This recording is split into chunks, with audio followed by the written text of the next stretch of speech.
Good afternoon, and thanks for coming out to Metro Air Support today. We're glad to have all of you. We're going to go over three basic topics. Today, we're going to talk to what we respond to out at Air Support Search and Rescue. We're going to go over some 2020 statistics, and then we're going to talk about our top 5 to stay alive search and rescue campaign that we've been really hard on the last 2 years. We're committed to it. It's on our banner above our door that all the pilots and search and rescue officers go in and out of every day. And those are just some tips that will help you be more successful in the wild when you go recreate. So the first thing we do, the most primary thing we do, is patrol support. So basically our helicopters, this MD-530F, is used just like a patrol car, but it's in the sky flying around the valley at 500 feet. A lot of times that's the helicopter you hear. It looks like it's flying low. It's always flying between 400 and 600 feet. We do search and rescue missions. Obviously, we do the rescues that are beyond the capabilities of other agencies. So fire department responds to a lot of them out at Red Rock. BLM will respond, National Park Service respond. For the ones that we can allow them to do, they're usually less than 1 mile that the fire department or BLM is going, and we're doing the more complex rescues that require a helicopter back in the canyons. We respond to mass casualty and critical incidents. They may require a tactical team be deployed. Crime scene documentation, we do that with our CIS. That has minimized a little bit since we've implemented the drone program out of our technical analytical section. They've taken over some of the more static things we do. We still handle all of the pursuits and the critical dynamic stuff, and the drone basically is used for crime scene documentation right now. Mountaintop radio repeater site maintenance. A lot of people don't know, and a lot of other agencies don't know, we are the helicopters that maintain those repeater sites and keep our radios functioning. We take gas, water, and maintenance personnel up to those mountaintop repeater sites. Next thing we'll talk about is some of our 2020 statistics. So last year we flew 4,316 incident-free flight hours, with 84% or 3,597 hours being in direct patrol support, responding to police calls, crimes happening in the valley, or proactive enforcement. We did 110 search and rescue responses. We recovered 8 dead bodies. That can be in the lake. We do all of the dive operations for the National Park Service.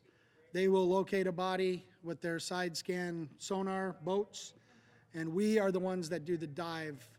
Our public safety divers from Las Vegas Metro do those body recoveries.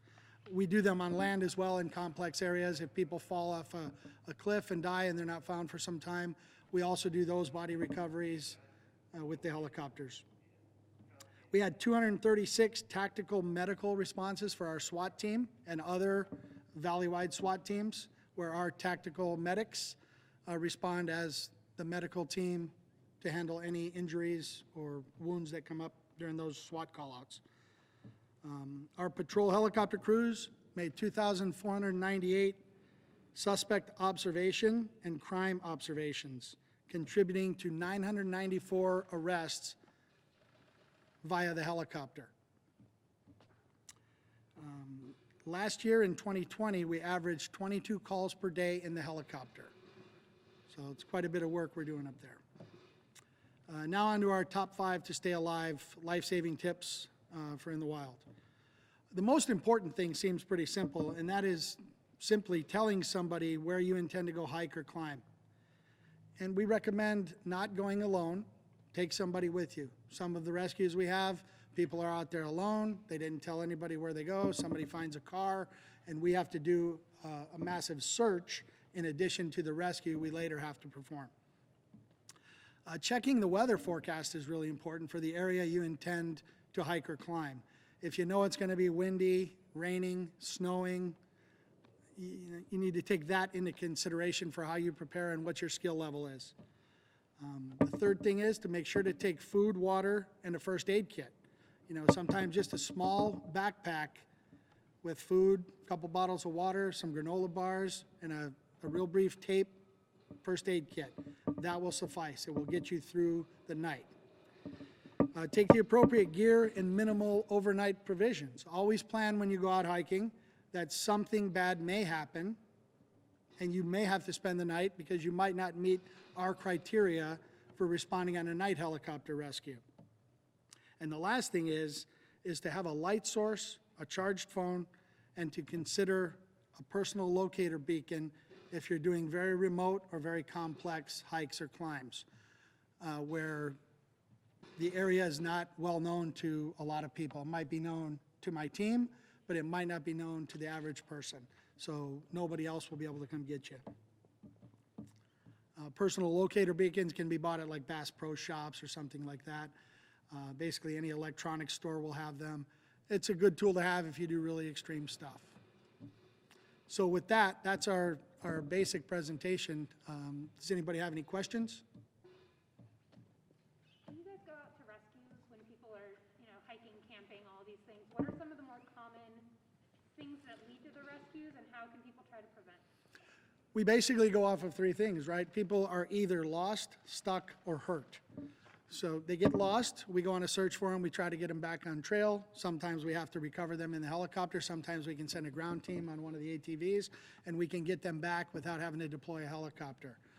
Stuck is what we refer to technically as being ledged out. You climb up somewhere, which it's more often than not, it's easier to go up than it is to come down. So people will climb up a rock structure and won't be able to get down. So they'll be ledged out. They will call us 911 and say, I'm up here, but I can't get down.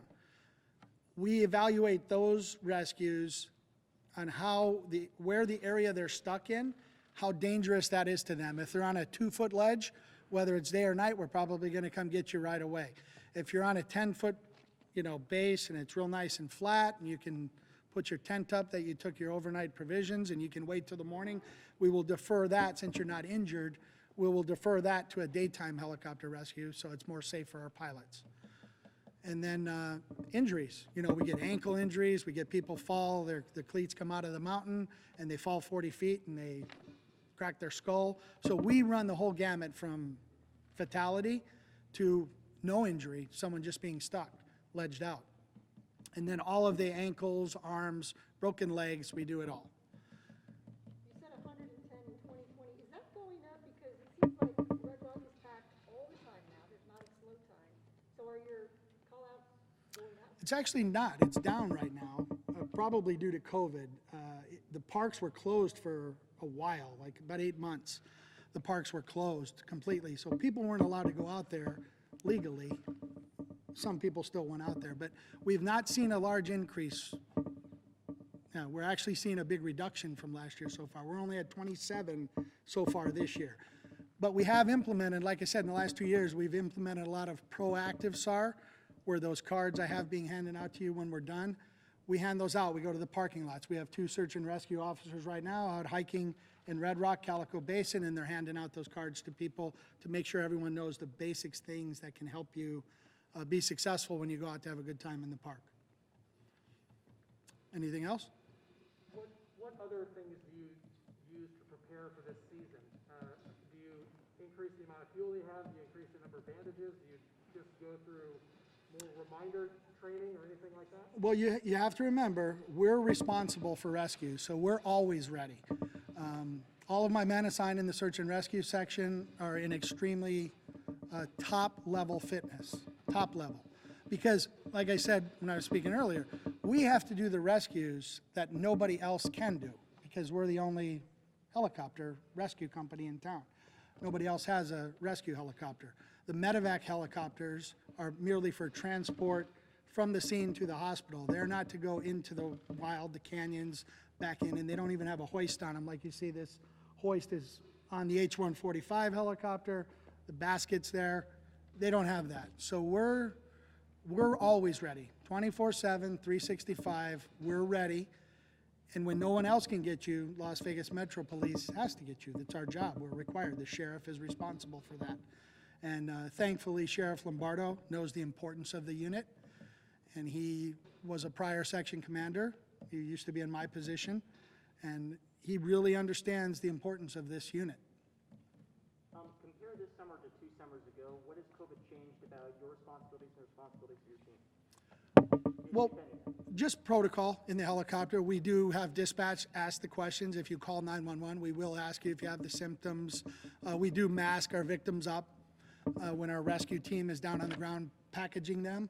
We do require them to mask up. Just minor protocol stuff with that. Has there been a jump since people have been clamoring to get outdoors in responsibilities, calls, things like that? No, we haven't seen that. That was her question. We have not seen an increase in rescues this year.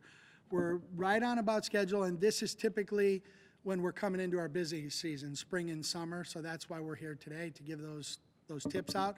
So hopefully we can get fewer rescues, because our rescue team, we're just response-based, right? We're not out. There's a little bit we could do to prevent some of them by educating the public, but there's not a lot we can do to prevent you from calling. If you're out on the rock and you get lost, stuck, or hurt, or you're worried, or you're scared, it's getting dark on you, you don't have a light, when you call 911, we assess that.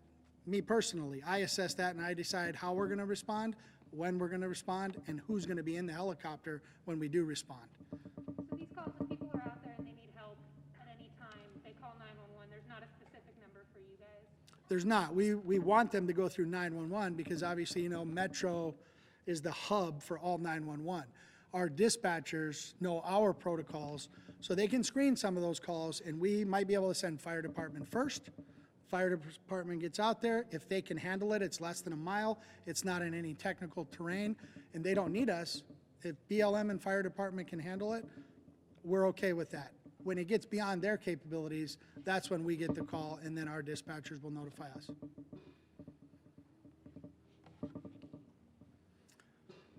right, everybody.